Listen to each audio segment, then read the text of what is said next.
Non metals. सबसे पहले पढ़ेंगे हम मेटल्स और नॉन मेटल्स की फिजिकल प्रॉपर्टीज। सो चैप्टर को शुरू करने से पहले एक इंफॉर्मेशन और दे देता हूं। एनसीईआरटी सॉल्यूशन, चैप्टर से रिलेटेड एनसीईआरटी सॉल्यूशन और नोट्स दोनों का लिंक जो है वो डिस्क्रिप्शन बॉक्स में दिया गया है। सो चैप्टर को शुरू करते हैं। इसमें सबसे पहले है physical properties of metals. Metals की फिजिकल प्रॉपर्टीज। फिजिकल प्रॉपर्टीज में फर्स्ट है लस्टर। लस्टर का मतलब होता है चमक, चमकीला या फिर शाइनी। ठीक है, so metals have shiny surface. जो भी मेटल्स होते हैं उनका सरफेस शाइनी यानी कि चमकीला होता है, यानी कि हम कह सकते हैं मेटल्स जो है वो लस्टर होते हैं। एग्जाम्पल के लिए आप गोल्ड और सिल्वर ले सकते हैं जो कि चमकीले होते हैं। ठीक है, नेक्स्ट है इसमें हार्डनेस, कठोरता। Metals are generally hard. ज्यादातर जो मेटल्स होते हैं वो हार्ड होते हैं। ठीक है, जैसे एग्जांपल में आप आयरन, कॉपर या सिल्वर, गोल्ड ये सब चीजें ले सकते हैं। इसमें एक्सेप्शन है हार्डनेस में, कुछ मेटल्स ऐसे होते हैं जो हार्ड नहीं होते हैं। सो एक्सेप्शन है except sodium, potassium and lithium. ये जो तीन मेटल्स होते हैं ये सॉफ्ट होते हैं, हार्ड नहीं होते हैं, सॉफ्ट होते हैं और इतने सॉफ्ट होते हैं कि आप इजीली इन्हें, जो हम किचन में नाइफ यूज करते हैं उससे इन्हें इजीली कट किया जा सकता है। नेक्स्ट है स्टेट। मेटल्स जो है उनकी स्टेट कैसी होती है, सॉलिड, लिक्विड या gas. So metals exist in solid state. Metals जो है वो सॉलिड स्टेट में एग्जिस्ट करते हैं, लेकिन यहां पर भी एक्सेप्शन है। जैसे मरकरी, मरकरी जो है वो लिक्विड स्टेट में होती है। ठीक है, मरकरी एक मेटल है जो लिक्विड स्टेट में होती है। मरकरी के अलावा जो भी मेटल्स हैं वो सॉलिड स्टेट में होंगे। ठीक है, और मरकरी का यूज जो है वो थर्मोमीटर्स में किया जाता है। नेक्स्ट है इसमें मेलिएबिलिटी। मेलिएबिलिटी का मतलब होता है किसी मेटल को, किसी भी एलिमेंट को हम पीट कर, ठीक है, स्ट्रेच करके या पीट कर उसे थिन शीट्स में चेंज कर दें, उसे कहा जाएगा मेलिएबल। ठीक है, so metal can B beaten into thin sheets. Metal जो है उनको बीट करके यानी कि पीट के थिन शीट्स में कन्वर्ट किया जा सकता है, यानी कि हम कह सकते हैं जो मेटल्स हैं वो मेलिएबल होते हैं। ठीक है, इसमें एक पॉइंट दिया है हमें, gold and silver are most malleable metals. Gold और सिल्वर जो है वो सबसे ज्यादा मेलिएबल मेटल्स होते हैं, यानी कि गोल्ड और सिल्वर की जो है आसानी से इन्हें शीट्स में चेंज किया जा सकता है। सो आपने जो मिठाई वगैरह होती हैं, स्वीट्स जो होती हैं, उस पे सिल्वर और गोल्ड प्लेट होती है। ठीक है, सिल्वर और गोल्ड शीटें उस पे लगाई जाती हैं। ठीक है, यानी कि गोल्ड और सिल्वर जो है हमारे मोस्ट मेलिएबल, सबसे ज्यादा, बहुत पतली पतली इनकी शीट्स बनाई जा सकती हैं। फिजिकल प्रॉपर्टीज ऑफ मेटल में नेक्स्ट है डक्टिलिटी। डक्टिलिटी एक ऐसी प्रॉपर्टी होती है जिसके कारण हम किसी एलिमेंट को थिन वायर्स, पतले पतले वायर्स में चेंज कर सकते हैं, तो उसे कहा जाएगा डक्टाइल। ठीक है, so metal can B drone into thin wires. Metal जो है उन्हें थिन वायर्स यानी कि पतले पतले वायर्स उनके ड्रो यानी कि बनाए जा सकते हैं। ठीक है, तो हम कह सकते हैं कि मेटल जो है वो डक्टाइल होते हैं। जो डक्टिलिटी प्रॉपर्टी है वो मेटल्स में होती है। एग्जाम्पल के लिए कॉपर और एल्यूमिनियम। ठीक है, कॉपर और एल्यूमिनियम के पतले पतले वायर्स बनाए जाते हैं, और भी मेटल्स के वायर बनाए जा सकते हैं। ठीक है, नेक्स्ट है conductor of heat and electricity. Heat और इलेक्ट्रिसिटी के कंडक्टर, यानी कि जो भी एलिमेंट है उसमें से हीट पास होगी या हीट और इलेक्ट्रिसिटी पास होगी या नहीं होगी। So metals are good conductor of heat and electricity. जो भी मेटल्स होते हैं वो हीट और इलेक्ट्रिसिटी दोनों के गुड कंडक्टर होते हैं। गुड कंडक्टर होने का मतलब क्या होगा कि उसमें से हीट और इलेक्ट्रिसिटी दोनों चीजें इसमें से एक जगह से दूसरी जगह ट्रेवल कर सकती हैं। ठीक है, इसमें एक पॉइंट दिया गया है हमें, silver, copper are best conductor of electricity. Silver और कॉपर जो है, ठीक है, सिल्वर और कॉपर ये इलेक्ट्रिसिटी, विद्युत के बेस्ट कंडक्टर होते हैं। ठीक है, इनमें बहुत आसानी से इलेक्ट्रिसिटी एक जगह से दूसरी जगह ट्रेवल कर सकती है। नेक्स्ट है डेंसिटी। डेंसिटी यानी कि घनत्व। Generally metals have high density. ज्यादातर जो मेटल्स हैं उनकी डेंसिटी हाई होती है एंड हाई मेल्टिंग पॉइंट, और इसी कारण हाई डेंसिटी होने के कारण जो मेल्टिंग पॉइंट है वो भी हाई होता है। ठीक है, कुछ ऐसे मेटल्स होते हैं जिनकी डेंसिटी कम होती है, जैसे कि सोडियम Na, पोटेशियम यानी कि K, सिंबल्स लिख रहा हूं मैं यहाँ पर उनके। ठीक है, सोडियम, पोटेशियम और लिथियम, ये जो मेटल्स हैं इनकी डेंसिटी कम होती है, और डेंसिटी कम होने का मतलब होगा कि इनका जो मेल्टिंग पॉइंट होगा वो भी लो होता है। ठीक है, वैसे इनके अलावा जो भी मेटल्स हैं उनकी डेंसिटी हाई होती है और मेल्टिंग पॉइंट भी हाई होता है। फिजिकल प्रॉपर्टीज ऑफ मेटल में नेक्स्ट है सोनोरस। जब भी किसी एलिमेंट को स्ट्राइक करने पर साउंड प्रोड्यूस करे तो उसे कहा जाएगा sonorous. So metals are sonorous, metals जो है वो सोनोरस होते हैं, यानी कि मेटल को जब हम किसी हार्ड सरफेस से स्ट्राइक करेंगे तो वो साउंड प्रोड्यूस करेंगे। यहाँ पर लिखा भी हुआ है, when metal strike to a hard surface they produce sound. Metal को जब किसी हार्ड सरफेस पर स्ट्राइक करेंगे तो वो साउंड प्रोड्यूस करेगा। आपने जनरली नोटिस किया होगा जो भी बेल्स होती हैं, ठीक है, घंटियां होती हैं, वो मेटल्स की ही बनी होती है, ठीक है। नेक्स्ट है ऑक्साइड्स, जो भी मेटल की प्रॉपर्टीज के बारे में बात कर रहे हैं, तो जो भी मेटल्स होते हैं उनकी oxides, metallic oxides are basic in nature. जो भी मेटल की ऑक्साइड्स होती हैं उनका नेचर क्या होता है, बेसिक होता है, ठीक है। यहीं पर हो जाती है मेटल की फिजिकल प्रॉपर्टीज कंप्लीट। अब नेक्स्ट पेजेस पर पढ़ेंगे हम physical properties of non metals. Chapter में नेक्स्ट कॉन्सेप्ट है हमारा physical properties of non metals, non metals की फिजिकल प्रॉपर्टीज। इसमें सबसे पहले लस्टर यानी कि shine. Non metals do not have shiny surface, जो भी नॉन मेटल्स होते हैं उनका सरफेस शाइनी नहीं होता है, ठीक है। इसमें एक एक्सेप्शन है आयोडीन। आयोडीन अकेला ऐसा नॉन मेटल है जिसका सरफेस शाइनी होता है, इसके अलावा जो भी नॉन मेटल्स हैं उनका सरफेस शाइनी नहीं होता है, ठीक है। नेक्स्ट है हार्डनेस यानी कि कठोरता। Non metals are generally soft, जो भी नॉन मेटल्स होते हैं वो ज्यादातर सॉफ्ट होते हैं, ठीक है, यानी कि हार्ड नहीं होते हैं, एक्सेप्ट डायमंड। डायमंड के अलावा, डायमंड एक ऐसा अकेला नॉन मेटल है जो हार्ड होता है, और ये सबसे हार्ड होता है, ये मेटल से भी हार्ड होता है। सबसे हार्ड जो थिंग है अर्थ पर वो है डायमंड, ठीक है। ये जो है कार्बन की एक फॉर्म होती है, ठीक है। इसके अलावा जो भी नॉन मेटल्स होते हैं वो सॉफ्ट होते हैं। नेक्स्ट है इसमें स्टेट यानी कि सॉलिड, लिक्विड या gas. So non metal exist in solid and gaseous state. जो भी नॉन मेटल्स होते हैं वो या तो सॉलिड स्टेट में होंगे या गैसियस स्टेट में होंगे, ठीक है। लेकिन यहां पर भी एक एक्सेप्शन है, ब्रोमीन। ब्रोमाइन जो है वो लिक्विड स्टेट में होता है, अकेला एक ऐसा नॉन मेटल है जो लिक्विड स्टेट में होता है। इसके अलावा जो भी नॉन मेटल्स हैं वो या तो सॉलिड में या फिर गैस की फॉर्म में होते हैं, ठीक है।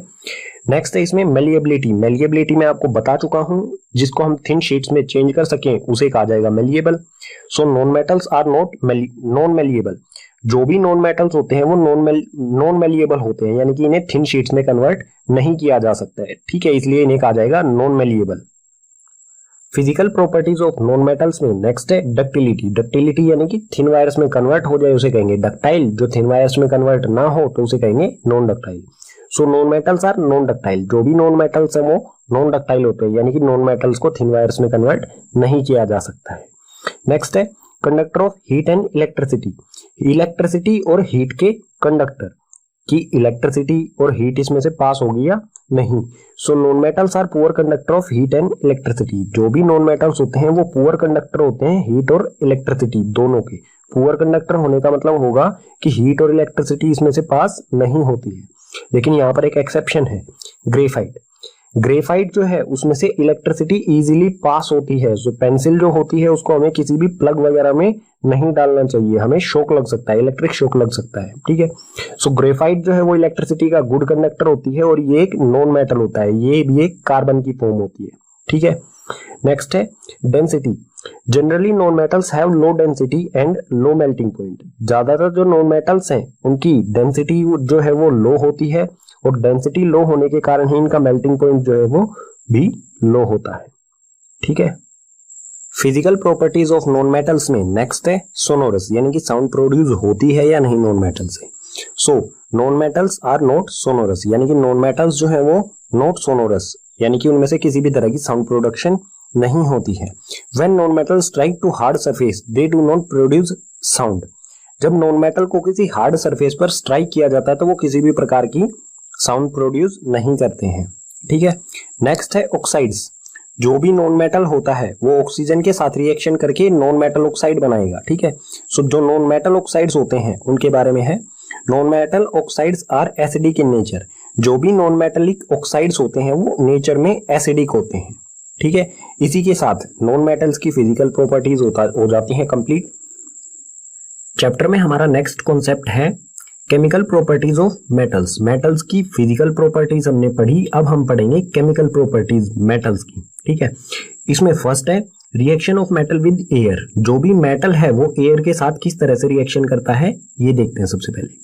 सो metal combine with oxygen to form metal oxide. जो भी मेटल है वो ऑक्सीजन के साथ कंबाइन होकर प्रोडक्ट में हमें मेटल ऑक्साइड प्रोवाइड करेगा। ठीक है, ये रिएक्शन किस तरह से होगा, जब कोई भी मेटल और ऑक्सीजन रिएक्टेंट में दोनों जुड़ेंगे तो प्रोडक्ट में हमें मिलेगा मेटल ऑक्साइड। ठीक है, एग्जांपल ले लेते हैं इसके लिए। एग्जांपल में फर्स्ट है Cu यानी कि कॉपर और ऑक्सीजन ऑक्साइड। कॉपर और ऑक्सीजन मिलके हमें देंगे कॉपर ऑक्साइड। इसी तरह से एल्यूमिनियम है और ऑक्सीजन, एल्यूमिनियम और ऑक्सीजन रिएक्शन करके बनाएंगे एल्यूमिनियम ऑक्साइड।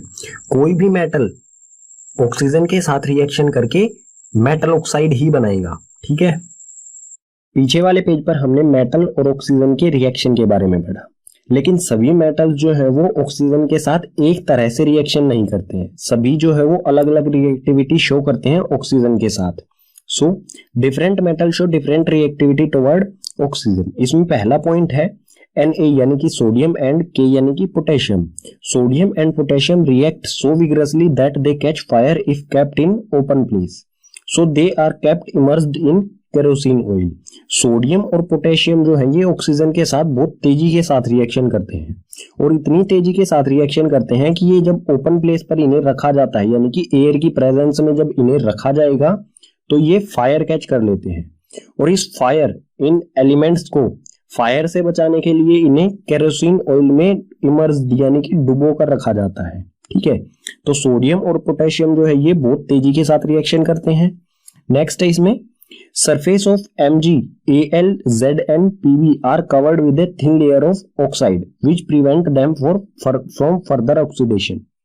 जो भी मैग्नीशियम, एल्यूमिनियम, जिंक और लेड इनका सरफेस होता है वो ऑक्सीजन के साथ रिएक्शन करके एक पतली सी थिन लेयर बना लेता है ऑक्साइड की। ठीक है, अगर मैग्नीशियम होगा, मैग्नीशियम का कोई मेटल है तो मैग्नीशियम एयर के साथ रिएक्शन करके मैग्नीशियम ऑक्साइड लेयर बना लेगा इसके सरफेस पर, मैग्नीशियम एलिमेंट के सरफेस पर। और जो भी सरफेस पर ऑक्साइड बनेगा मेटल ऑक्साइड, वो उसी एलिमेंट को फर्दर आगे ऑक्सीडेशन होने से बचाता है, यानी कि प्रिवेंट करता है मेटल को खराब होने से।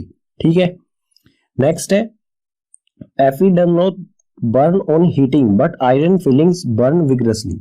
जब आयरन को बर्न करेंगे, आयरन की कोई रोड है उसको बर्न करेंगे तो वो बस हीट होगी, बर्न नहीं होगी। यानी कि आयरन जो है वो जब बहुत टाइम लगाता है ऑक्सीजन के साथ रिएक्शन करने में, बहुत जल्दी नहीं होता है। लेकिन आयरन फिलिंग्स कहें या आयरन पाउडर कहें, ठीक है, आयरन पाउडर जो है वो बहुत तेजी के साथ जब इसे हीट किया जाएगा तो ये तेजी के साथ बर्न हो जाती है, इजीली ये रिएक्शन करता है ऑक्सीजन के साथ। ठीक है, next Cu does not burn but coated with black copper oxide। जब हम Cu यानी कि कॉपर को जब हम हीट करेंगे तो ये बर्न नहीं होगा, लेकिन इस पर एक ब्लैक लेयर आ जाती है। ठीक है, और जो ब्लैक लेयर होती है वो किस चीज की होती है, कॉपर ऑक्साइड की। तो हम कह सकते हैं कि कॉपर की भी लेयर जो है वो ऑक्सीजन के साथ रिएक्शन करती है। अंदर वाला जो एलिमेंट होगा कॉपर की लेयर के अंदर जो कॉपर होगा वो रिएक्शन नहीं करता है, सिर्फ लेयर कॉपर ऑक्साइड बना लेती है। नेक्स्ट है Au and Ag does not react with oxygen. Metal oxide से रिलेटेड कॉन्सेप्ट है हमारा एम्फोथेरिक ऑक्साइड। एम्फोथेरिक ऑक्साइड्स क्या होती हैं, metal oxides which reacts with both acids as well as bases to produce salt and water are called amphoteric oxide. ऐसी metal oxides जो acids और bases दोनों के साथ रिएक्शन करें और प्रोडक्ट में हमें सॉल्ट और वाटर दें, उसे कहा जाएगा एम्फोथेरिक ऑक्साइड्स। ठीक है, दोनों कंडीशन होनी चाहिए हमें, एसिड और बेसिस के साथ रिएक्शन, दोनों के साथ रिएक्शन भी करें और दोनों के साथ रिएक्शन करके सॉल्ट और वाटर दोनों चीजें हमें प्रोडक्ट में मिले, तो उसे कहा जाएगा एम्फोथेरिक ऑक्साइड। एग्जाम्पल लेते हैं यहाँ पर, एग्जाम्पल में है एल्यूमिनियम ऑक्साइड। एल्यूमिनियम ऑक्साइड जब एसिड यानी कि HCl के साथ रिएक्शन करेगा, ठीक है, ये मेटल ऑक्साइड और ये HCl के साथ रिएक्शन करेगा जब एसिड के साथ, तो प्रोडक्ट में हमें मिलेगा एल्यूमिनियम क्लोराइड। ये एक सोल्ट होता है, ठीक है, सोल्ट, और साथ में H2O यानी कि वाटर। सो इसने क्या किया, एसिड के साथ रिएक्शन करके हमें सोल्ट और वाटर दिया। अब चेक करते हैं बेस के साथ भी क्या हमें ये सोल्ट और वाटर ही देता है। सो यहाँ पर है एल्यूमिनियम ऑक्साइड, ये रिएक्शन कर रहा है NaOH यानी कि सोडियम हाइड्रो ऑक्साइड, जो कि एक बेस होता है। एल्यूमिनियम ऑक्साइड जब बेस के साथ रिएक्शन करके हमें प्रोडक्ट में दे रहा है सोडियम एल्यूमिनियम ऑक्साइड, ठीक है, ये भी एक सोल्ट होता है। सोल्ट और साथ में H2O यानी कि वाटर, दोनों चीजों के साथ ये रिएक्शन कर रहा है। सबसे पहले ये एसिड और बेस दोनों के साथ रिएक्शन कर रहा है और प्रोडक्ट में हमें सोल्ट और H2O, दोनों कंडीशन में हमें सोल्ट और H2O मिल रहा है, तो हम इसे कहेंगे एम्फोटेरिक ऑक्साइड। ठीक है, जो भी मेटल ऑक्साइड्स सोल्ट और वाटर दें और एसिड्स और बेसिस दोनों के साथ रिएक्शन करें तो उसे कहा जाएगा एम्फोटेरिक ऑक्साइड। ठीक है, यहां पर जो एल्यूमिनियम ऑक्साइड है ये है amphoteric oxide. Chemical properties of metals में नेक्स्ट है reaction of metal with water, metal का वाटर के साथ रिएक्शन। मेटल वाटर के साथ रिएक्शन करके मेटल और वाटर दोनों रिएक्शन करेंगे और बनाएंगे मेटल ऑक्साइड या फिर मेटल हाइड्रो ऑक्साइड। ठीक है, दोनों में से कोई एक चीज बनेगी, या तो मेटल ऑक्साइड या मेटल हाइड्रो ऑक्साइड, और साथ में हाइड्रोजन गैस। ठीक है, जो हाई रिएक्टिव मेटल्स होंगे वो मेटल हाइड्रो ऑक्साइड बनाएंगे और जो लीस्ट रिएक्टिव या मॉडरेट रिएक्टिव होंगे वो मेटल ऑक्साइड बनाएंगे। ठीक है, और अगर कोई मेटल ऑक्साइड है वो वाटर के साथ रिएक्शन करता है तो उसमें प्रोडक्ट में मिलेगा हमें मेटल हाइड्रो ऑक्साइड। कुछ एग्जांपल्स देख लेते हैं यहाँ पर। सोडियम Na यानी कि सोडियम हाई रिएक्टिव मेटल है, सो सोडियम H2O यानी कि वाटर के साथ रिएक्शन करके NaOH यानी कि सोडियम हाइड्रो ऑक्साइड और साथ में हाइड्रोजन गैस बनाएगा। ठीक है, इसी तरह से कैल्शियम, ये भी हाई रिएक्टिव मेटल है। कैल्शियम और वाटर दोनों रिएक्शन करेंगे और प्रोडक्ट में मिलेगा हमें कैल्शियम हाइड्रो ऑक्साइड और हाइड्रोजन गैस। एक और एग्जांपल देख लेते हैं। Fe, ये मॉडरेट रिएक्टिव है यानी कि ज्यादा तेजी के साथ रिएक्शन नहीं करता है। सो ये है आयरन। Fe जो होता है वो होता है आयरन, फेरिक भी कहा जाता है इसे। आयरन H2O यानी कि वाटर के साथ रिएक्शन करके फेरिक ऑक्साइड या फिर आयरन ऑक्साइड कह सकते हैं हम, फेरिक ऑक्साइड या फिर आयरन ऑक्साइड बनाएगा और साथ में हाइड्रोजन गैस इसमें से रिलीज होगी। ठीक है, पीछे वाले पेज पर हमने मेटल और वाटर के रिएक्शन के बारे में पढ़ा, लेकिन अलग अलग मेटल्स जो हैं वो वाटर की अलग अलग फॉर्म के साथ रिएक्शन करते हैं। इस पेज पर यही पढ़ेंगे। सो यहाँ पर है different metals react with different forms of water. अलग अलग मेटल्स जो होते हैं वो वाटर की अलग अलग फॉर्म के साथ रिएक्शन करते हैं। इसमें फर्स्ट है Na यानी कि सोडियम, K यानी कि पोटेशियम एंड Ca यानी कि calcium. Sodium, potassium and calcium react with cold water. ये तीनों जो मेटल्स हैं वो कोल्ड वाटर के साथ रिएक्शन करेंगे। ठीक है, नेक्स्ट है इसमें Al यानी कि एल्यूमिनियम, Fe यानी कि आयरन या फिर फेरिक और Zn यानी कि जिंक। एल्यूमिनियम, आयरन और जिंक रिएक्ट विद स्टीम। ये तीनों मेटल्स जो हैं वो स्टीम यानी कि भाप के साथ रिएक्शन करते हैं। ठीक है, नेक्स्ट है इसी में Mg react with hot water. Magnesium hot water के साथ रिएक्शन करता है। नेक्स्ट है Ca एंड Mg, कैल्शियम और magnesium float on water surface as bubbles of hydrogen stick to their surface. Calcium और मैग्नीशियम जो है वाटर के साथ रिएक्शन करते समय वाटर के सरफेस पर आ जाते हैं, क्योंकि जो हाइड्रोजन के बबल्स होते हैं वो कैल्शियम और मैग्नीशियम में के साथ चिपक जाते हैं और उन्हें फ्लोट करके ऊपर की तरफ वाटर सरफेस पर ले आते हैं। इसी में नेक्स्ट है Au, Ag, Cu, Pb, gold, silver, Cu यानी कि कॉपर और Pb यानी कि लेड। ठीक है, गोल्ड, सिल्वर, कॉपर और lead does not react with water. ये चार जो मेटल्स हैं ये वाटर के साथ रिएक्शन नहीं करते हैं। ठीक है, केमिकल प्रॉपर्टीज ऑफ मेटल्स में नेक्स्ट है reaction of metals with acid. Metals का एसिड के साथ रिएक्शन। सो कोई भी मेटल उसको हमेशा हम डाइल्यूट एसिड के साथ रिएक्शन कराएंगे, क्योंकि कंसंट्रेटेड एसिड के साथ जब रिएक्शन कराएंगे हम मेटल का तो वो हाईली एक्सोथर्मिक हो सकता है। ठीक है, डेंजरस हो सकता है थोड़ा सा। सो मेटल का रिएक्शन हम हमेशा डाइल्यूट एसिड के साथ कराएंगे। सो कोई भी मेटल डाइल्यूट एसिड के साथ रिएक्शन करके प्रोडक्ट में हमें देगा सोल्ट और साथ में हाइड्रोजन गैस। ठीक है, एग्जांपल्स देख लेते हैं इसके लिए।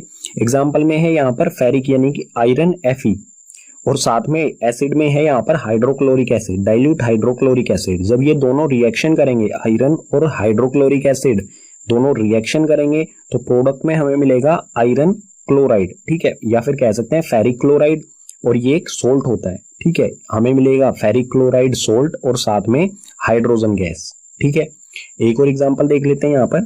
यहाँ पर है aluminium HCl dilute hydrochloric acid के साथ रिएक्शन करेगा तो प्रोडक्ट में हमें मिलेगा AlCl यानी कि एल्यूमिनियम क्लोराइड और साथ में हाइड्रोजन गैस। एल्यूमिनियम क्लोराइड जो है ये एक सोल्ट होता है। ठीक है, सो दोनों मतलब जो भी हमारी कंडीशन होगी, कोई भी मेटल और एसिड रिएक्शन करके हमेशा सोल्ट और हाइड्रोजन गैस ही हमें प्रोडक्ट में देंगे। केमिकल प्रॉपर्टीज ऑफ मेटल्स में नेक्स्ट है reaction of metals with solution of other metal salt. कोई भी मेटल दूसरे मेटल सोल्ट के साथ किस तरह से रिएक्शन करेगा, ठीक है, मेटल दूसरे मेटल सोल्ट के साथ किस तरह से रिएक्शन करेगा। सो यहां पर है हमारे पास मेटल ए और salt solution of metal B. Metal A और metal salt solution of metal B, ये दोनों रिएक्शन करके प्रोडक्ट में हमें मिलेगा सोल्ट सॉल्यूशन ऑफ ए और मेटल बी। यानी कि यहां पर आप सिंपल नोटिस कर सकते हैं, मेटल ए ने क्या किया, जो साल्ट सॉल्यूशन था मेटल बी का, उसको उसमें से बी को ही, बी जो मेटल था उसको सोल्ट सॉल्यूशन में से डिस्प्लेस कर दिया। सो ये क्या हो जाएगा, डिस्प्लेसमेंट रिएक्शन। एग्जांपल देखते हैं इसके लिए। यहां पर है आयरन Fe यानी कि आयरन और CuSO4, कॉपर सल्फेट, ठीक है, ये कॉपर सल्फेट का सॉल्यूशन है और ये है आयरन। यहां पर जो सोल्ट, ये सोल्ट सॉल्यूशन है कॉपर का सोल्ट सॉल्यूशन है CuSO4। ये दोनों रिएक्शन करेंगे और रिएक्शन के बाद क्या होगा, आयरन जो है, फेरिक जो है वो Cu को डिस्प्लेस कर देगा, इसमें से डिस्प्लेस कर देगा सल्फेट सॉल्यूशन में से, ठीक है। सो यहां पर आप देखेंगे ये डिस्प्लेस करेगा Cu को और बनाएगा FeSO4 यानी कि फेरिक सल्फेट या फिर कह सकते हैं आयरन सल्फेट, और साथ में Cu जो है वो अलग हो जाएगा, कॉपर अलग निकल जाएगा, ठीक है। सो ये जो भी डिस्प्लेसमेंट हुआ है, कौन सा मेटल कौन से मेटल दूसरे कौन से मेटल को डिस्प्लेस कर सकता है, इसको समझने के लिए हमें पढ़ना होगा रिएक्टिविटी सीरीज, ठीक है, मेटल की रिएक्टिविटी सीरीज। कौन सा मेटल दूसरे कौन से मेटल को डिस्प्लेस कर सकता है, ये पढ़ते हैं हम नेक्स्ट पेज पर। पीछे वाले पेज पर आयरन ने कॉपर सल्फेट सॉल्यूशन में से कॉपर को डिस्प्लेस कर दिया था।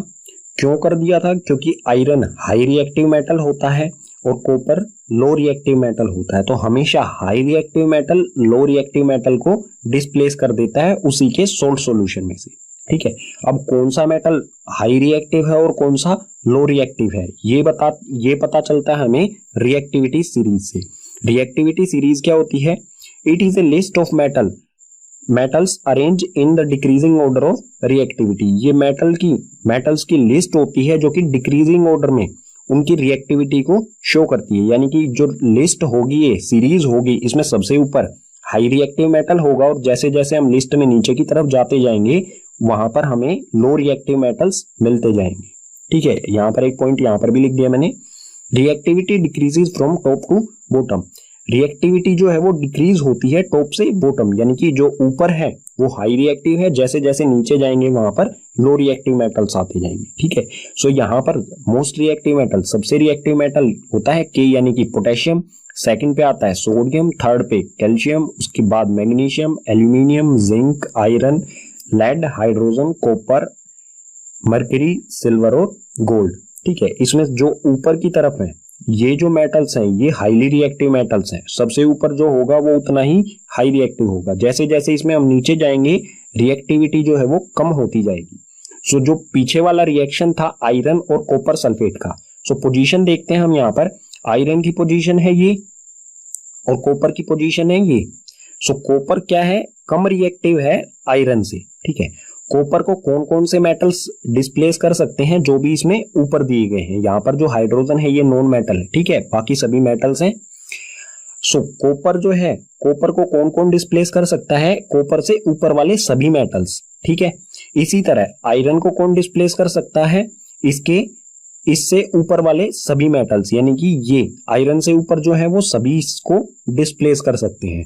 ऐसा कौन सा मेटल है जिसको कोई भी डिस्प्लेस नहीं कर सकता, वो है रिएक्टिविटी सीरीज में सबसे ऊपर वाला मेटल यानी कि पोटेशियम, ठीक है। पोटेशियम किन किन मेटल्स को डिस्प्लेस कर सकता है, अपने सभी नीचे वाले को, ठीक है। जैसे यहाँ पर आयरन किस किस को डिस्प्लेस कर सकता है, इन सभी, आयरन अपने नीचे वालों को डिस्प्लेस कर सकता है और आयरन के ऊपर वाले आयरन को डिस्प्लेस कर सकते हैं, ठीक है। जो हाई रिएक्टिव मेटल होगा वो लो रिएक्टिव को डिस्प्लेस कर देगा, ठीक है। ये है रिएक्टिविटी सीरीज। चैप्टर में नेक्स्ट कॉन्सेप्ट आता है हमारा reaction of metals with non metals. Metals और नॉन मेटल्स का रिएक्शन किस तरह से करेंगे ये एक दूसरे के साथ।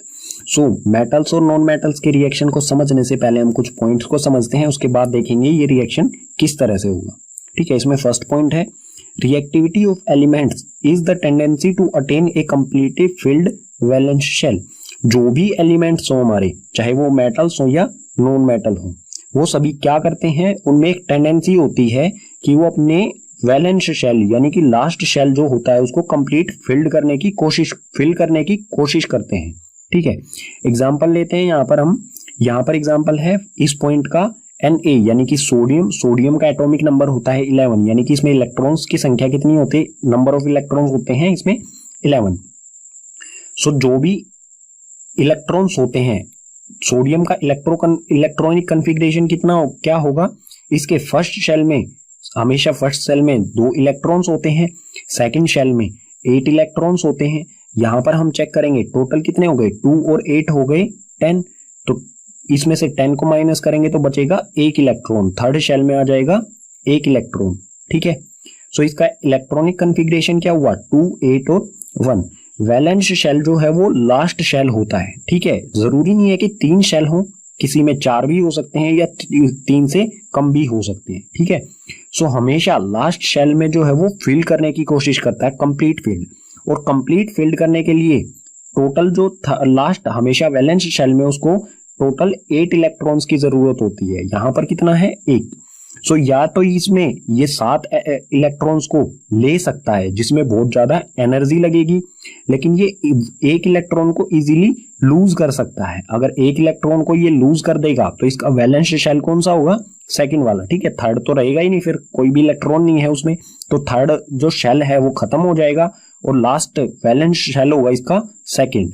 ठीक है, सो इसकी इलेक्ट्रॉनिक कन्फिग्रेशन होगी वो होगी Na की इलेक्ट्रॉनिक कन्फिग्रेशन 2 और 8। ठीक है, जब ये 1 इलेक्ट्रॉन को लूज कर देगा, तो कोई भी एलिमेंट है वो इस तरह से काम करता है, जो भी उसका लास्ट शेल हो उसमें 8 बनाने की कोशिश करता है वो। ठीक है, अगर 1 है, 4 से कम होंगे तो वो लूज करने की कोशिश करेगा, और 4 से ज्यादा होंगे तो वो गेन करने की कोशिश करेगा, किसी दूसरे एलिमेंट से लेने की कोशिश करेगा।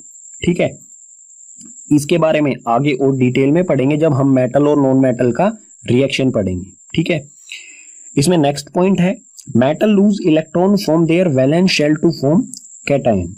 जो मेटल्स होते हैं, ठीक है, कोई भी मेटल है वो हमेशा इलेक्ट्रॉन्स को लूज करते हैं वैलेंस शेल से। यहां पर आपने देखा सोडियम क्या है, एक मेटल है, ये वैलेंस शेल, लास्ट शेल में कितने इलेक्ट्रॉन्स है, 1। ये 1 को हमेशा लूज करेगा और बनाएगा कैटायन। ठीक है, यानी कि Na नेगेटिव बनाएगा हमेशा।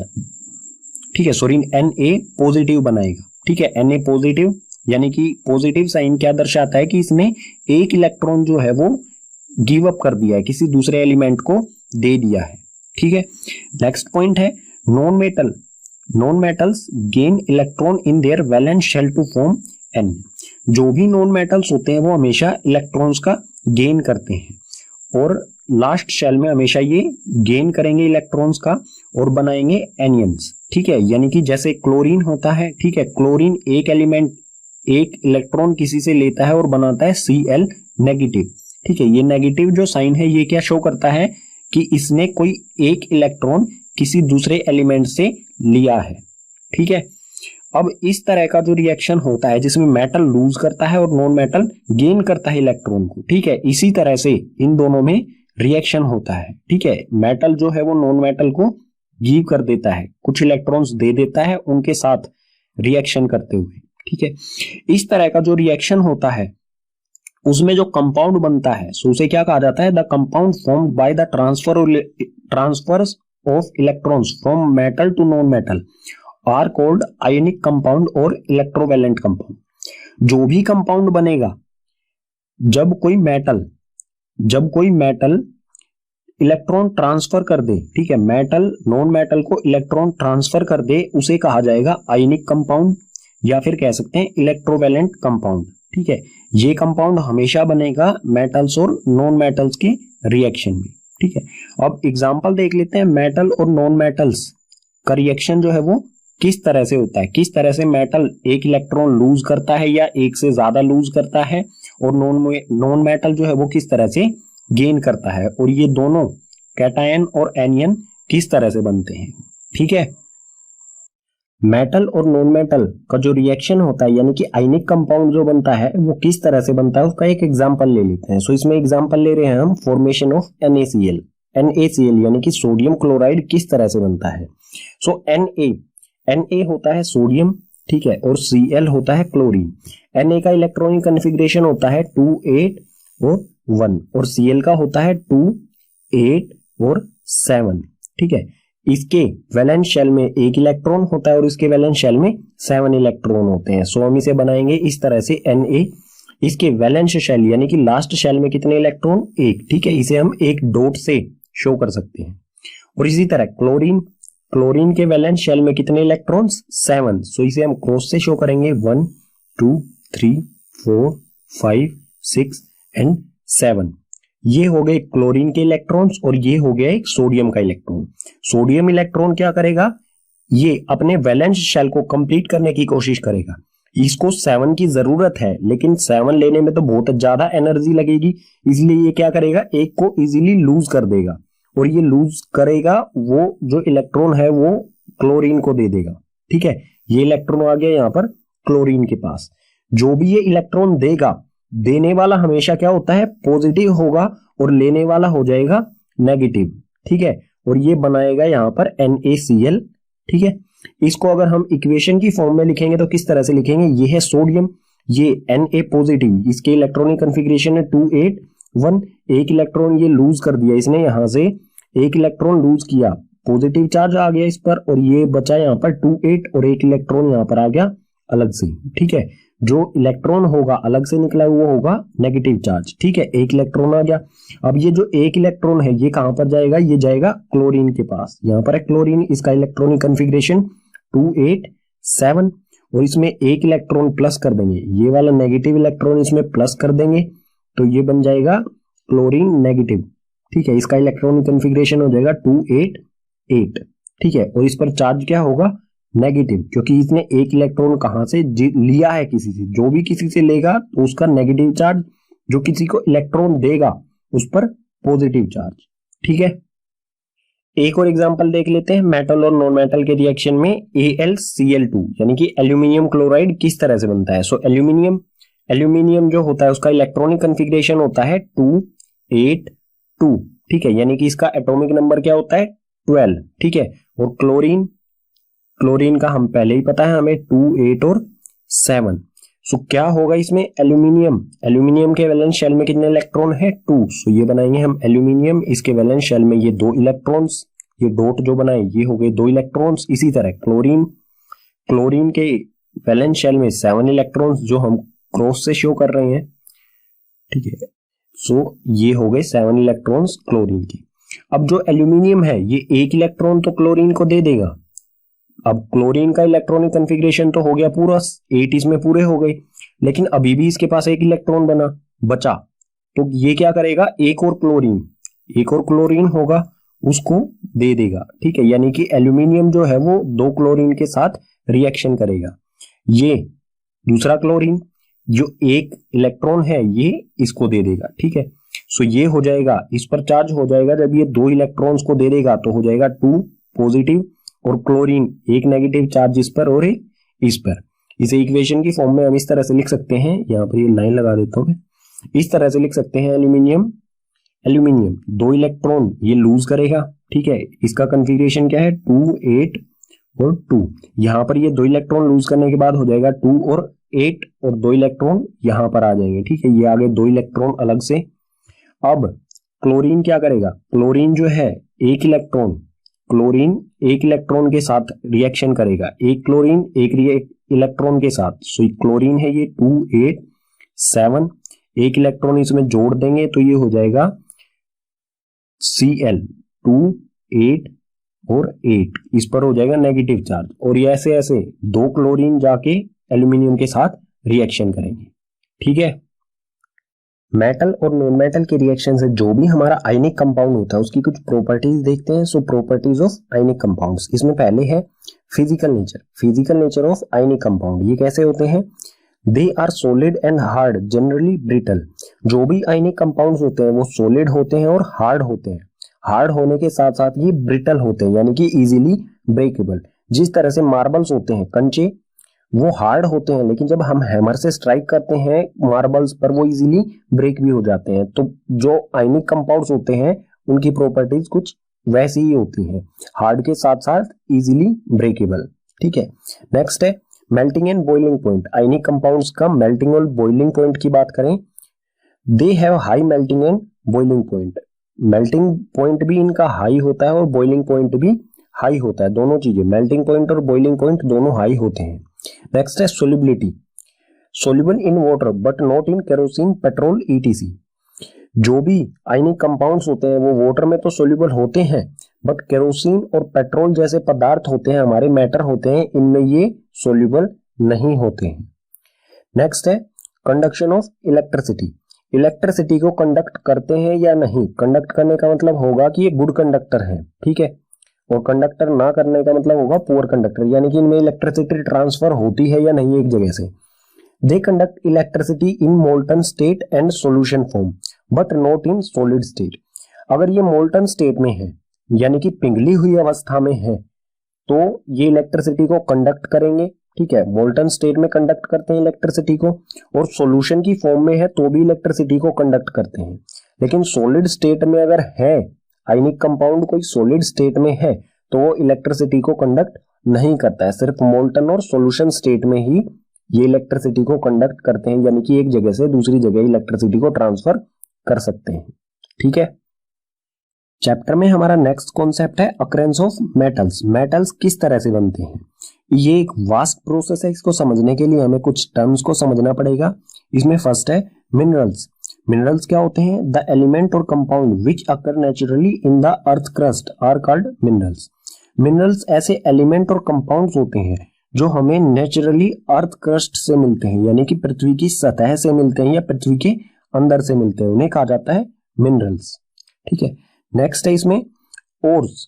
ओर्स क्या होते हैं, minerals that contain very high percentage of particular metal and the metal can be profitably extracted from it, such mineral are called ores. Ores जो है वो ऐसे मिनरल्स होते हैं जिसमें मेटल प्रेजेंट होता है, ठीक है, ऐसे मिनरल्स जिसमें मेटल प्रेजेंट है उसे कहा जाएगा ओर, और उस मेटल को हम इजीली और फायदे के साथ प्रॉफिटेबली हम उसे एक्सट्रैक्ट कर सके, ओर से हम मेटल को निकाल सके तो उसे कहा जाएगा ओर। ठीक है, नेक्स्ट है इसमें गैंग। गैंग क्या होते हैं, ores are usually contaminated with large amount of impurities such as soil, sand etcetera are called gang.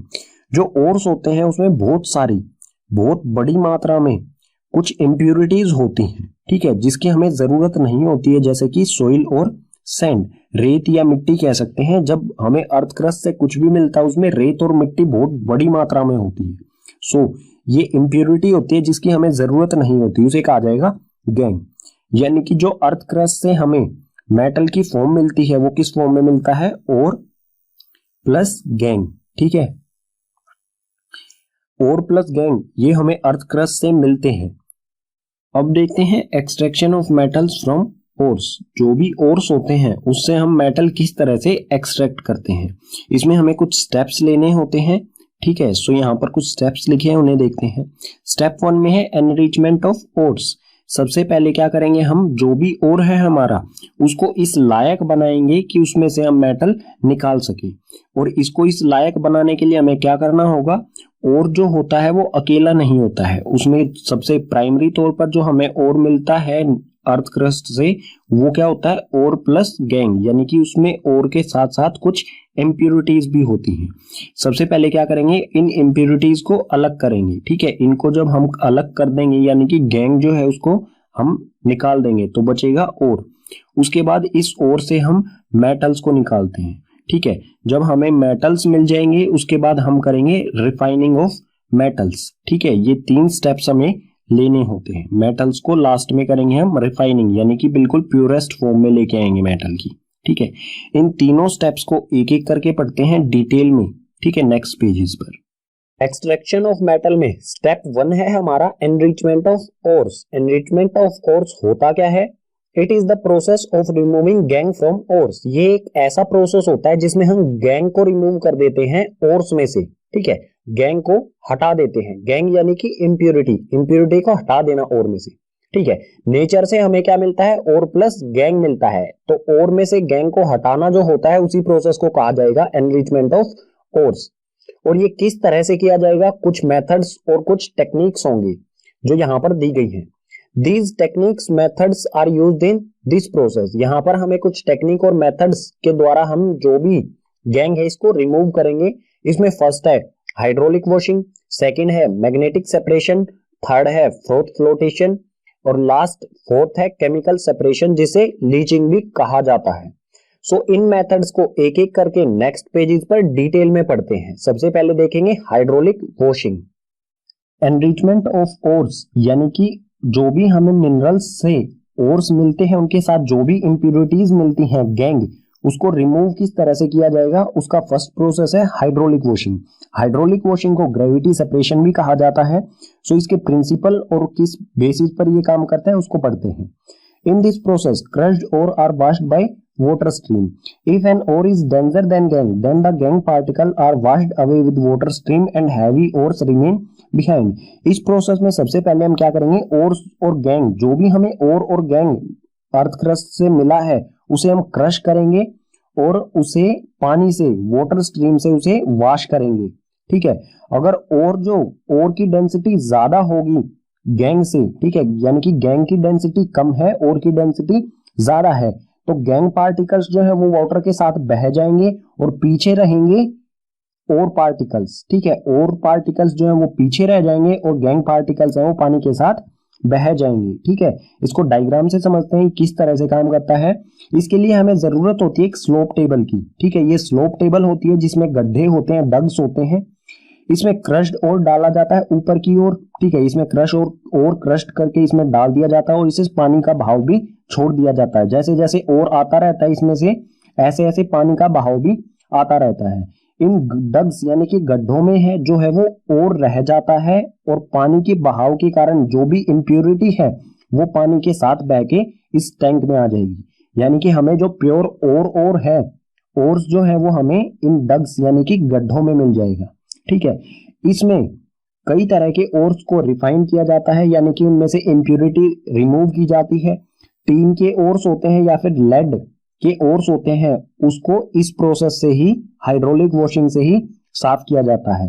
और इस प्रोसेस को गोल्ड रिफाइनिंग, गोल्ड जो है हमें फ्री स्टेट में मिलता है लेकिन उसमें से इम्प्योरिटी हटाने के लिए, सैंड या फिर क्ले, मिट्टी को निकालने के लिए इस प्रोसेस का यूज किया जाता है गोल्ड से, ठीक है। एनरिचमेंट ऑफ ओर में हमारा सेकंड प्रोसेस है मैग्नेटिक सेपरेशन। ये किस बेसिस पर काम करता है, this method works on magnetic principle. This method applied when ore and gangue particles have different magnetic properties. ये मैग्नेटिक प्रिंसिपल पर काम करता है। इस प्रिंसिपल के लिए हमारे पास जरूरी क्या चीजें होनी चाहिए कि ओर और जो गैंग है इनमें से कोई भी एक मैग्नेटिक प्रॉपर्टी शो करता हो, यानी कि मैग्नेट की तरफ अट्रैक्ट होता हो। ज्यादातर केसेस में क्या होता है, और जो है वो मैग्नेट की तरफ अट्रैक्ट होता है, सो गैंग पार्टिकल्स मैग्नेट की तरफ अट्रैक्ट नहीं होते हैं। तो हम मैग्नेटिक सेपरेशन को अप्लाई कर सकते हैं एनरिचमेंट यानी कि और गैंग से गैंग को हटाने के लिए, ठीक है।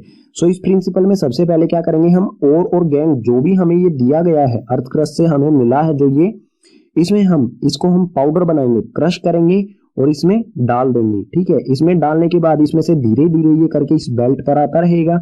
ये एक मूविंग बेल्ट है, ठीक है। और इस पर दो व्हील्स लगे हैं, एक इस तरफ और एक इस तरफ। इस तरफ वाला व्हील, ये वाला व्हील जो है ये मैग्नेटिक व्हील है, यानी कि जो भी आयरन पार्टिकल्स होंगे उनको ये अट्रैक्ट करेगा। मैग्नेटिक प्रॉपर्टी जो भी सब्सटेंस शो करेगा उसको ये अट्रैक्ट कर लेगा।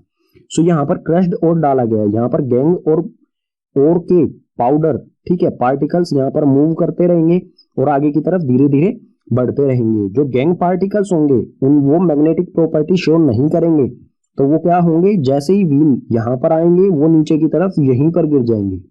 लेकिन जो और पार्टिकल्स अगर मैग्नेटिक प्रॉपर्टी शो करेंगे तो वो क्या होंगे, इस व्हील से चिपके रहेंगे, ठीक है, यहाँ तक चिपके रहेंगे और चिपक यहाँ के बाद वो यहाँ आके गिर जाएंगे, ठीक है। ये जैसे ब्लैक ब्लैक दिख रहा है, ये मैग्नेटिक प्रॉपर्टी शो करने वाले सब्सटेंस है, वो यहाँ आकर गिर जाएंगे। सो हमारे पास यहाँ मिल जाएगा हमें गैंग और यहाँ पर मिल जाएगा हमें और, ठीक है।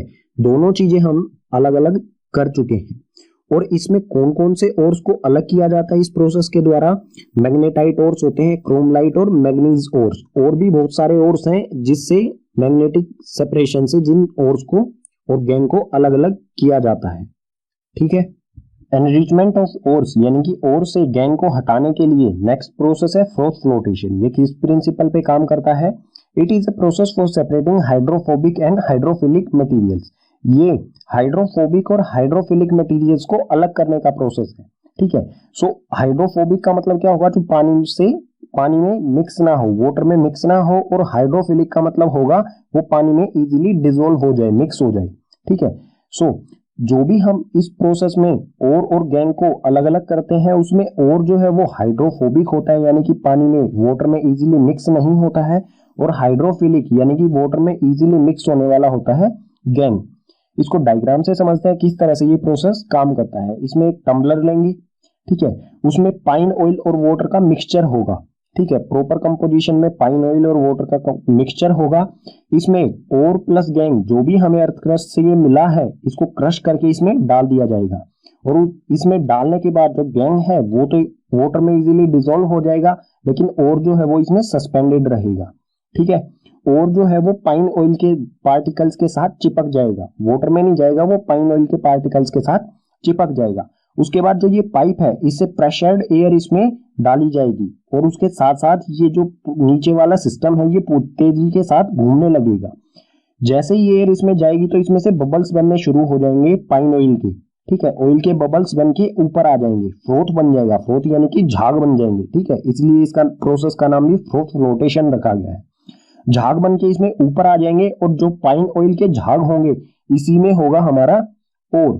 झाग के साथ हमें मिल जाएगा और नीचे वाटर के साथ मिल जाएगा हमें गैंग।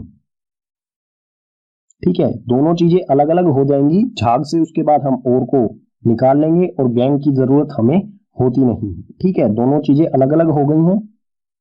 एनरिचमेंट ऑफ ओर्स में हमारा लास्ट प्रोसेस है केमिकल रिफाइनिंग, जिसे लीचिंग भी कहा जाता है। इस प्रोसेस में केमिकल का यूज किया जाता है और गैंग में से गैंग को रिमूव करने के लिए, यानी कि इंप्यूरिटीज को रिमूव करने के लिए केमिकल का यूज किया जाता है। ये किस बेसिस पर काम करता है? In this process ores are soluble and gangue are insoluble. जो भी केमिकल यूज किया जाता है उसमें और सोल्यूबल होता है केमिकल के साथ, और गैंग जो है वो इनसोल्यूबल होता है, यानी कि मिक्स नहीं होता है। गैंग जो है उस केमिकल में नीचे की तरफ चला जाएगा और उस केमिकल में पूरी तरह से मिक्स हो जाएगा। ठीक है, leaching is done in pressure cylindrical vessels. Leaching को सिलेंड्रिकल वेसल्स में किया जाता है जिसमें बहुत ज्यादा प्रेशर अप्लाई किया जाता है इस पे। ठीक है, और कन्वर्टिंग मेटल सोल्ट, जो भी और होता है गैंग के साथ उसको और में से मेटल सोल्ट बनाया जाता है। ठीक है, मेटल सोल्ट बनाया जाता है और उसके बाद मेटल सोल्ट्स में से मेटल को एक्सट्रैक्ट कर लिया जाता है। एक एग्जांपल देख लेते हैं। यहाँ पर दिया है हमें जिंक सल्फाइड ZnS। ठीक है, जिंक सल्फाइड दिया है, ये और है। इसको ऑक्सीजन की प्रेजेंस में इसमें केमिकल डाला जाएगा H2SO4 यानी कि सल्फ्यूरिक एसिड। सल्फ्यूरिक एसिड जब इसमें डाला जाएगा ये रिएक्शन करने के बाद बनेगा ZnSO4, ये मेटल सोल्ट बनेगा। जिंक ZnSO4 ये सोल्ट बना। ठीक है, सोल्ट के साथ साथ हमें क्या मिला? H2O यानी कि वाटर और सल्फर, ये हो गई हमारी गैस। ठीक है, सो ये मेटल सोल्ट बना, इसमें से बाद में जिंक को एक्सट्रैक्ट कर लिया जाता है। ठीक है, ये प्रोसेस है केमिकल रिफाइनिंग का। और में से हम गैंग को रिमूव कर चुके हैं जो भी उसमें इंप्योरिटी होती है। अब हम देखेंगे और से मेटल किस तरह से एक्सट्रैक्ट किया जाता है। सो सबसे पहले इसमें देखते हैं extracting metal low in the reactivity या फिर एक्टिविटी सीरीज। जो भी एक्टिविटी या रिएक्टिविटी सीरीज होती है उसमें नीचे वाले मेटल्स, ठीक है, जो कम रिएक्टिव होते हैं उनको किस तरह से एक्सट्रैक्ट किया जाएगा उनके ओर से। सो सबसे पहले नीचे की तरफ जो मेटल्स होते हैं वो कौन कौन से होते हैं? सबसे नीचे होता है Au यानी कि गोल्ड, उसके ऊपर होता है Ag यानी कि सिल्वर। ये तो बिल्कुल फ्री स्टेट में मिलते हैं हमें, नेटिव स्टेट में। ठीक है, इनको एक्सट्रैक्ट करने की जरूरत नहीं होती, ये बिल्कुल फ्री स्टेट में मिलते हैं।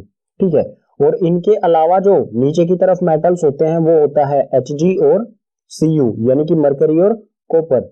मरकरी और कॉपर जो है ये सल्फाइड्स या फिर ऑक्साइड्स के ओर में हमें मिलता है नेचर से। ठीक है, सो इनके सल्फाइड और ऑक्साइड से इन्हें किस तरह से एक्सट्रैक्ट किया जाएगा ये देखते हैं। These metals are non reactive, ये मेटल्स जो है वो लगभग ना के बराबर रिएक्टिव होते हैं।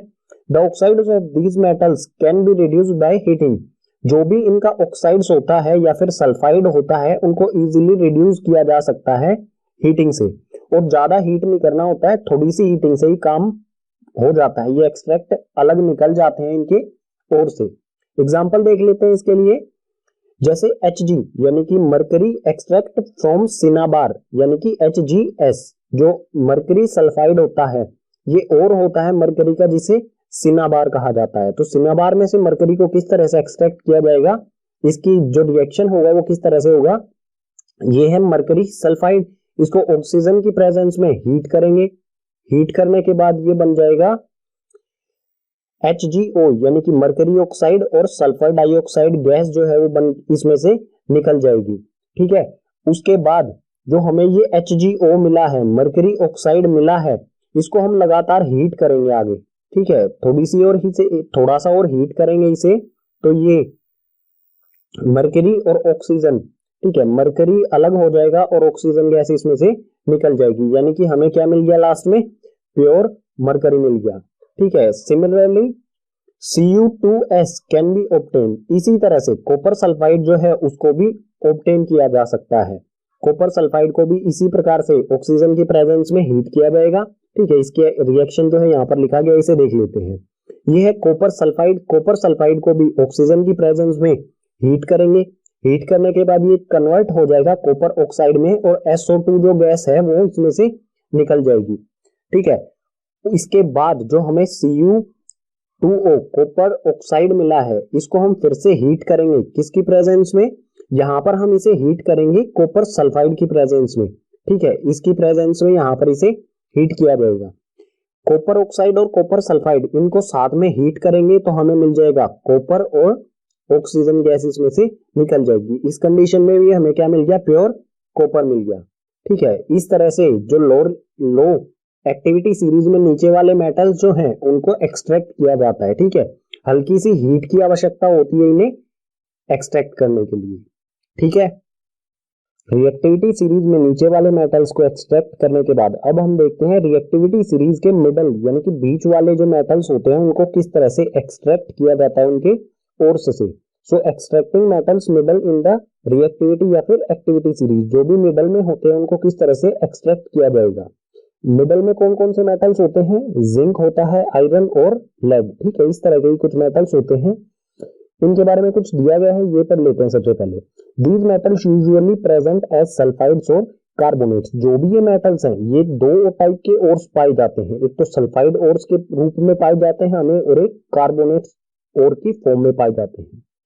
It is easier to obtain metal from their oxides, इनको सल्फाइड्स और कार्बोनेट्स में से एक्सट्रैक्ट करना थोड़ा सा मुश्किल होता है, इसलिए इनको इनके ऑक्साइड्स मेटल ऑक्साइड से एक्सट्रैक्ट किया जाता है। यानी कि सबसे पहले क्या किया जाएगा, जो सल्फाइड और होगा उसको हम सबसे पहले मेटल ऑक्साइड में चेंज करेंगे, इसी तरह कार्बोनेट जो है उसको भी मेटल ऑक्साइड में चेंज करेंगे। सो सबसे पहले देखते हैं सल्फाइड्स और कार्बोनेट्स और उसमें से मेटल ऑक्साइड किस तरह से बनाया जाता है, और उसके बाद देखेंगे कि मेटल ऑक्साइड से मेटल किस तरह से एक्सट्रैक्ट किया जाता है। सो ये दो तरह के होते हैं सल्फाइड और कार्बोनेट्स के। सबसे पहले देखते हैं सल्फाइड्स में से किस तरह से मेटल ऑक्साइड बनाया जाता है। सो यहाँ पर दिया गया है extraction from metal sulphides ores, extract किया जाएगा मेटल सल्फाइड्स में से। ठीक है, सो मेटल सल्फाइड्स में से मेटल ऑक्साइड बनाने का प्रोसेस जो है उसे कहा जाता है रोस्टिंग। इसमें क्या होता है, the sulphides ores are converted into metal oxides by heating strongly in presence of oxygen. इसमें क्या किया जाता है, जो भी सल्फाइड ओर्स होते हैं इनको मेटल ऑक्साइड में कन्वर्ट किया जाता है, बहुत हीट, ठीक है, ज्यादा हीट दी जाती है, बहुत ज्यादा हीट किया जाता है ऑक्सीजन यानी कि एयर की प्रेजेंस में। ठीक है, एग्जांपल देख लेते हैं इसके लिए, हमें दिया गया है ZnS यानी कि जिंक सल्फाइड। ठीक है, जिंक सल्फाइड को हम हीट करेंगे ऑक्सीजन की प्रेजेंस में। ठीक है, इसे हाई टेम्परेचर पर हीट किया जाता है। ठीक है, बहुत ज्यादा हीट किया जाता है, तो ये हीट करने के बाद ZnO ऑक्साइड में चेंज हो जाता है और सल्फर डाइऑक्साइड जो गैस है वो इसमें से निकल जाती है। ठीक है, हमें क्या मिल गया, ZnO यानी कि जिंक ऑक्साइड। ये किसके लिए मिला है हमें, सल्फाइड ओर्स के लिए। अब बचा जो कार्बोनेट ओर्स है, कार्बोनेट ओर्स से मेटल ऑक्साइड किस तरह से बनाया जाता है ये देखते हैं नेक्स्ट पेज पर।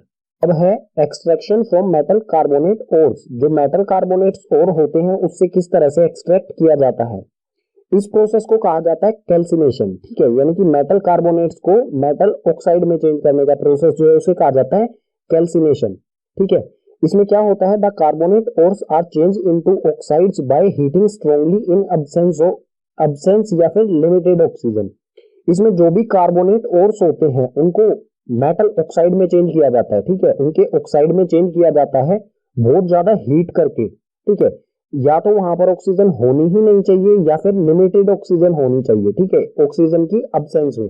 कार्बोनेट क्या होता है, कार्बोनेट होता है CO3।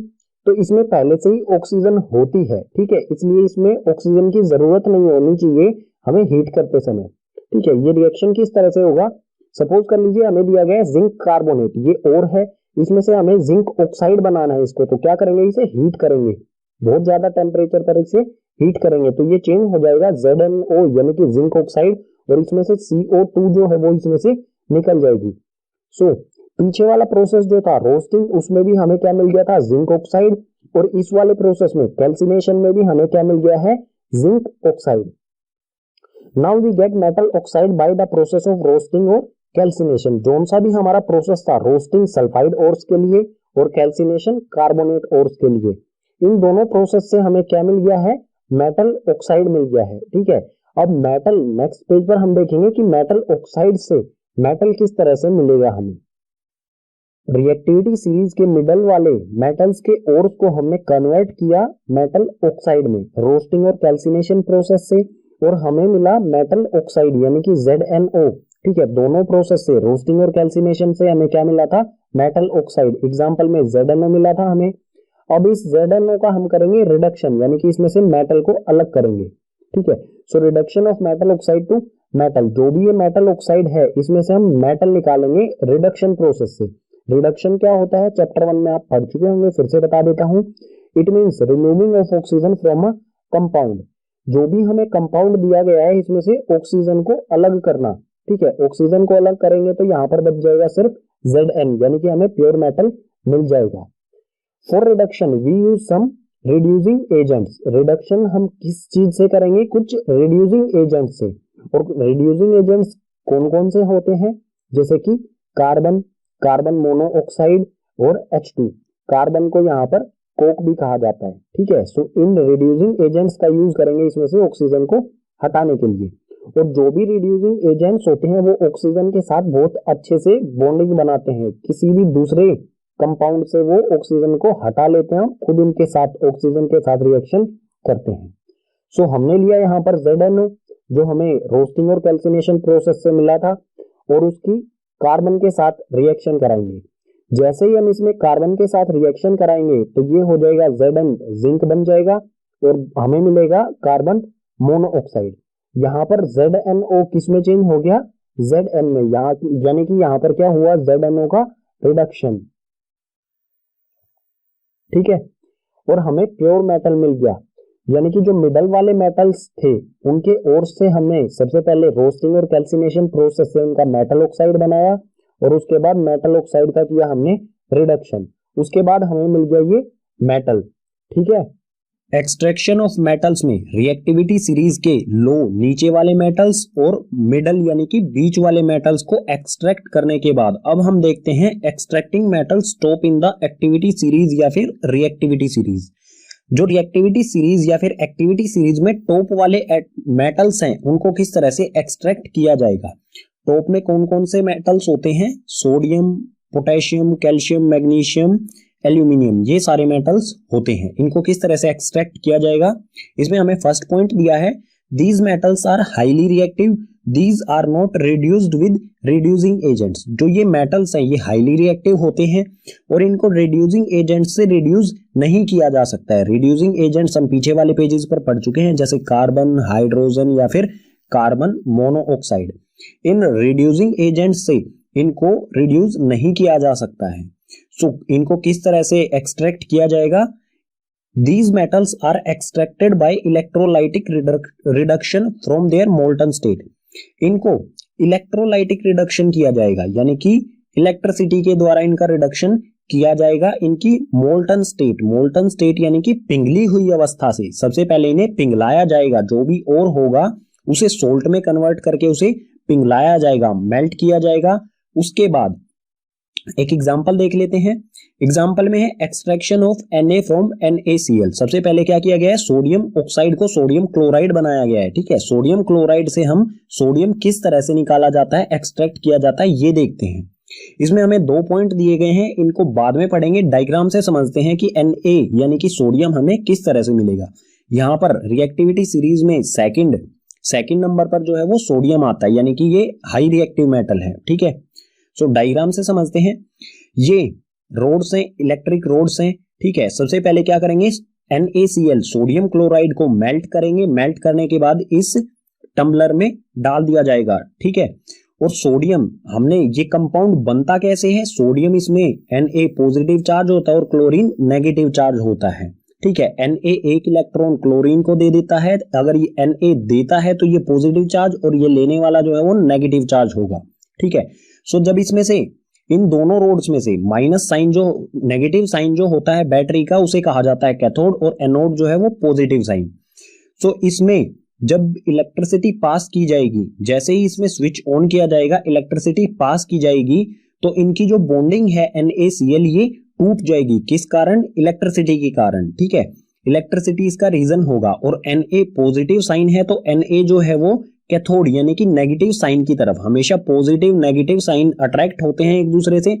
सो पॉजिटिव सोडियम जो है वो कैथोड की तरफ आ जाएगा और क्लोरीन जो है वो एनोड पर आ जाएगी, और क्लोरीन एनोड पर आकर गैस बनकर यहां से निकल जाएगी। सो हमें कैथोड पे क्या मिलेगा, सोडियम। इसे हम कैथोड से कलेक्ट कर लेंगे, प्योर सोडियम को।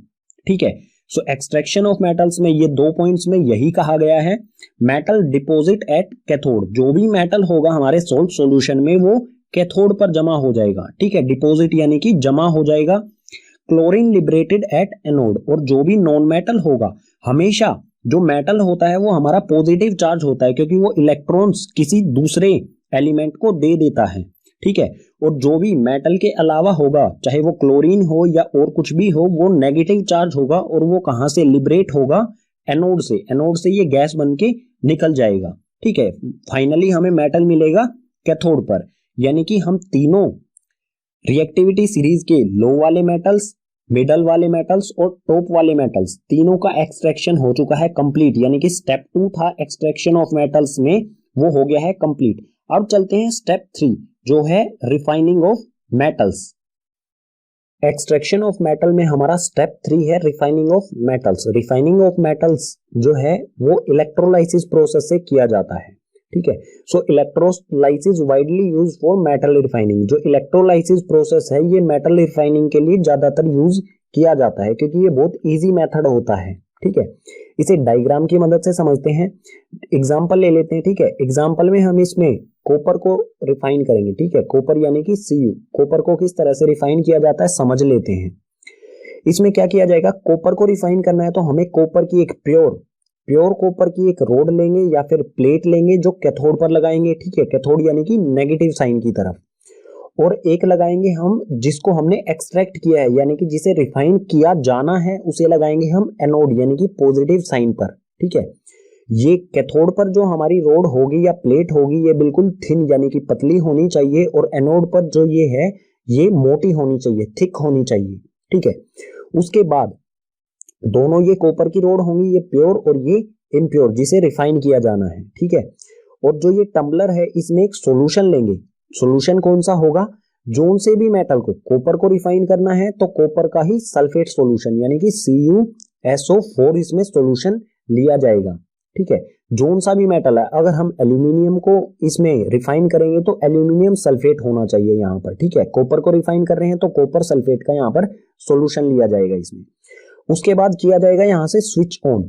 जैसे ही स्विच को ऑन किया जाएगा इसमें से इलेक्ट्रिसिटी पास होना शुरू हो जाएगी। ठीक है, इलेक्ट्रिसिटी इसमें से पास होना शुरू हो जाएगी, और जो कॉपर है, ठीक है, एनोड पर जो कॉपर है वो किस में कन्वर्ट हो जाएगा, Cu। जो एनोड पर हमारा कॉपर है, ये ब्रेक हो जाएगा इलेक्ट्रिसिटी की वजह से। कॉपर Cu2 पॉजिटिव, इसकी वैलेंसी होती है 2 पॉजिटिव, ठीक है, चार्ज होता है कॉपर पर 2 पॉजिटिव, और ये 2 इलेक्ट्रॉन यहां पर लूज कर देगा, ठीक है, 2 इलेक्ट्रॉन ये एनोड पर लूज करेगा। जो कॉपर 2 पॉजिटिव है ये डिसॉल्व हो जाएगा कॉपर सल्फेट सॉल्यूशन में, जो भी ये सॉल्यूशन है इसमें डिसॉल्व हो जाएगा ये कॉपर 2 पॉजिटिव, और जो पहले से ही जो सल्फेट सॉल्यूशन है हमारा, इसमें पहले से ही जो कॉपर है, ठीक है, इसमें पहले से ही जो कॉपर है वो डिपॉजिट हो जाएगा, इकट्ठा हो जाएगा कैथोड वाली रोड पर, चिपक जाएगा जाके, ठीक है। इसी तरह से एनोड पर जो है ये 2 पॉजिटिव चार्ज ये एनोड से निकलता रहेगा प्योर कॉपर, इस जो भी हमारा सल्फेट सॉल्यूशन है, कॉपर सल्फेट का सॉल्यूशन है, इसमें डिसॉल्व होता रहेगा, और जो पहले से ही इस कॉपर सल्फेट सॉल्यूशन में कॉपर है वो कैथोड पर चिपकता रहेगा, ठीक है। इस प्रोसेस के द्वारा जो ये एनोड वाली रोड है धीरे धीरे ये बिल्कुल थिन यानी कि पतली हो जाएगी, और कैथोड वाली प्योर कॉपर वाली जो रोड है हमारी कैथोड पर ये बिल्कुल थिक मोटी हो जाएगी, ठीक है। और जो भी इसमें इंप्यूरिटी स्लैग्स होंगे वो यहां पर आ जाएंगे नीचे की तरफ, एनोड के नीचे की तरफ, ठीक है। इसे एनोड मड भी कहा जाता है जो भी इंप्यूरिटीज होती हैं। सो इन पॉइंट्स को पढ़ लेते हैं। When current pass through it impure metal dissolve in electrolyte, जो भी इम्प्योर मेटल होगा, जैसे ही हम इसमें से इलेक्ट्रिसिटी पास करेंगे, जो भी इम्प्योर मेटल होगा वो इस सॉल्यूशन में इम्प्योर मेटल होगा वो इस सॉल्यूशन में डिसॉल्व होना शुरू हो जाएगा। सेकंड है N equivalent amount of pure metal from solution deposit at cathode, जो इस एनोड से जो भी मेटल इसमें डिसॉल्व हुआ है उतना ही मेटल इस सॉल्यूशन से कैथोड पर डिपॉजिट हो जाएगा, ठीक है। थर्ड है इसमें the insoluble impurity settle down at the bottom of anode and it is called anode mud, और जो भी इंप्योरिटी होगी मेटल्स में वो सेटल डाउन नीचे की तरफ बैठ जाएगी, एनोड के नीचे की तरफ बैठ जाएगी, और उसे एनोड मड भी कहा जाता है, ठीक है। बाकी कुछ और कॉन्सेप्ट्स हैं, इसकी इक्वेशन किस तरह से बनेगी, जो भी ये रिएक्शन हुआ है इसकी इक्वेशन किस तरह से बनेगी इसे देखते हैं नेक्स्ट पेज पर। सो रिफाइनिंग ऑफ मेटल्स में जो हमारी इक्वेशन बनेंगी वो क्या होंगी, जो भी ये रिएक्शन हुआ है यहाँ पर इक्वेशंस क्या बनेंगी इसके लिए। सो एनोड यानी कि पॉजिटिव साइन पर इसमें से कॉपर जो है वो डिसॉल्व होगा सॉल्यूशन में, यानी कि वो अपने 2 इलेक्ट्रॉन्स जो है वो लूज कर देगा, ठीक है। इस पर एनोड पर क्या है कॉपर जो है वो 2 इलेक्ट्रॉन लूज कर देगा, और जो यहाँ पर 2 इलेक्ट्रॉन्स होंगे वो कहां पर आ जाएंगे धीरे धीरे करके कैथोड पर, ठीक है। सो 2 इलेक्ट्रॉन्स ये Cu2+ है ये डिसॉल्व हो जाएगा कॉपर सल्फेट सॉल्यूशन में, और जो 2 इलेक्ट्रॉन है 2 इलेक्ट्रॉन जो है वो इलेक्ट्रिक सर्किट इस सर्किट में ट्रेवल करते हुए आ जाएंगे कैथोड पर, ठीक है। और उसके बाद कैथोड पर क्या होगा, जो कॉपर यहां से सॉल्यूशन से जो कॉपर है, कॉपर सल्फेट का जो सॉल्यूशन है उस सॉल्यूशन में से जो कैथोड पर डिपॉजिट होगा वो किस कारण होगा, पॉजिटिव और नेगेटिव साइन के अट्रैक्शन की वजह से। जो भी कॉपर 2 पॉजिटिव है, ठीक है, कॉपर जो है हमारा वो इस कैथोड पर आएगा, और इसमें से एनोड से जो हमारा 2 इलेक्ट्रॉन्स ट्रेवल होके कैथोड पर आ जाएंगे, ठीक है। सो कॉपर 2 पॉजिटिव और 2 इलेक्ट्रॉन्स ये दोनों मिलकर यहां पर बनाएंगे प्योर कॉपर, ठीक है। कैथोड पर हमें मिल जाएगा प्योर कॉपर। ये जो इक्वेशंस हैं ये काफी इंपॉर्टेंट हैं, और ये हमारा पूरा प्रोसेस जो है इलेक्ट्रोलाइसिस प्रोसेस काफी इंपॉर्टेंट हो जाता है, इसलिए इसे अच्छी तरह से समझें। अगर एक बार समझ में नहीं आता है तो दोबारा से देखें, थोड़ा सा पीछे जाके 4 या 5 मिनट जितना भी हमारा ये प्रोसेस समझाया गया है इसे दोबारा से देखें, ठीक है। चैप्टर का नेक्स्ट और लास्ट कॉन्सेप्ट है हमारा कोरोजन। कोरोजन होता क्या है इसके बारे में हम चैप्टर 1 में भी पढ़ चुके हैं, फिर से देखते हैं। The surface of some metals corrode when they are exposed to moist air for a long time, this is called corrosion. जब कोई मेटल लंबे समय तक मॉइस्ट एयर यानी कि ऐसी एयर जिसमें वाटर वेपर्स भी हैं, ऐसी एयर के कांटेक्ट में लंबे समय तक आता है तो वो कोरड होने लग जाता है। कोरड यानी कि वो गलने लग जाता है, उसी प्रोसेस को कहा जाता है कोरोजन, ठीक है। इसके कुछ एग्जांपल्स देख लेते हैं। Silver become black when exposed to moist air, silver जो है वो उस पर एक ब्लैक कोटिंग हो जाती है जब वो लंबे समय तक मॉइस्ट एयर यानी कि नमी वाली हवा के कांटेक्ट में आता है। इसी तरह से copper react with moist carbon dioxide and form a green coat of copper carbonate. Copper जो है वो मोइस्ट कार्बन डाइऑक्साइड यानी कि नमी वाली कार्बन डाइऑक्साइड जो एयर में प्रेजेंट होती है उसके कांटेक्ट में आने से उस पर एक ग्रीन कोटिंग आ जाती है जिसे कॉपर कार्बोनेट कहा जाता है। ठीक है, इसी में नेक्स्ट पॉइंट है iron when exposed to moist air acquire a coating of brown substance called rust. जब आयरन मॉइस्ट एयर यानी कि नमी वाली हवा के कांटेक्ट में आता है लंबे समय तक तो उसके सरफेस पर एक ब्राउन सब्सटेंस बनने लग जाता है जिसे कहा जाता है रस्ट। ठीक है, रस्ट यानी कि जंग कहा जाता है उसे।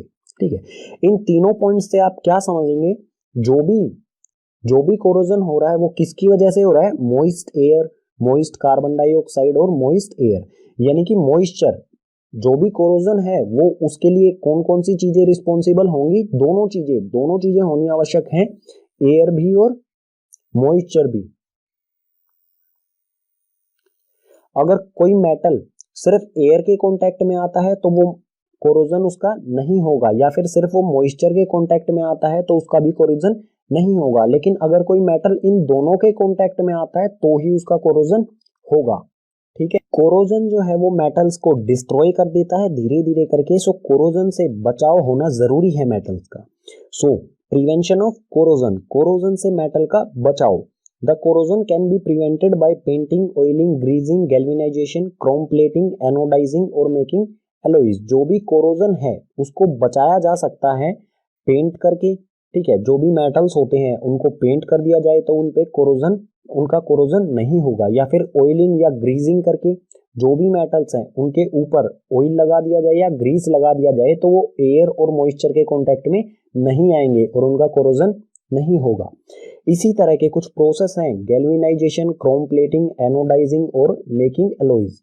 जो गैल्वेनाइजेशन, क्रोम प्लेटिंग और एनोडाइजिंग है ये सिमिलर हैं एक दूसरे से, इसलिए गैल्वेनाइजेशन को समझते गैल्वेनाइजेशन के साथ साथ हम इन दोनों को भी समझ लेंगे। ठीक है, सो गैल्वेनाइजेशन क्या होता है, it is a method of protecting steel and iron from rusting by coating them with a thin layer of zinc. जो गैल्वेनाइजेशन प्रोसेस होता है ये स्टील और आयरन को रस्ट होने से बचाने के लिए यानी कि गलने से बचाने के लिए, इनका कोरोजन होने से बचाने के लिए इस पर एक थिन लेयर ऑफ जिंक की एक पतली सी लेयर चढ़ा दी जाती है। ठीक है, उसी को कहा जाता है गैल्वेनाइजेशन। गैल्वेनाइजेशन में जिंक की थिन लेयर चढ़ाई जाती है, क्रोम प्लेटिंग में क्रोमियम की थिन लेयर चढ़ाई जाती है, एनोडाइजिंग में एल्यूमिनियम की थिन लेयर चढ़ाई जाती है। ठीक है, गैल्वेनाइजेशन में जिंक, क्रोम प्लेटिंग में क्रोमियम की, एनोडाइजिंग में एल्यूमिनियम की थिन लेयर। ठीक है, ये तीनों मेथड से हम कोरोजन को, कोई भी मेटल है उसको रस्ट होने से बचा सकते हैं।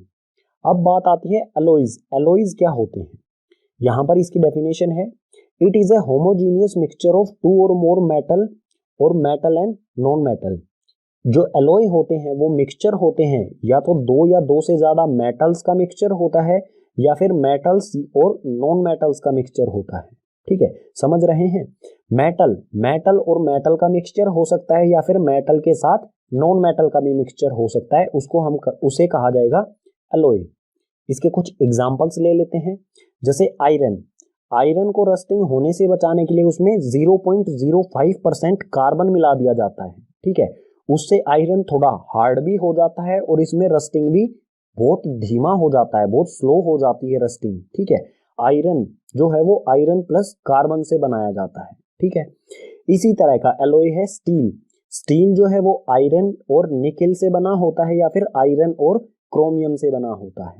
ठीक है, इसी तरह से बिल्कुल ब्रास जो एलॉय है वो कॉपर और जिंक का मिक्सचर होता है। ब्रॉन्ज जो है वो कॉपर और टीन का मिक्सचर होता है। और जो भी ये एलॉय हैं इनमें बहुत रस्टिंग जो है वो बहुत लंबे समय तक नहीं होती है, मतलब ये ऐसे एलॉयज हैं जो बहुत लंबे समय तक बिना किसी ऑयलिंग, ग्रीजिंग, इन सभी चीजों के चल सकते हैं। ठीक है, इसी के साथ चैप्टर के सभी कॉन्सेप्ट हो जाते हैं कंप्लीट। उम्मीद करूंगा आपको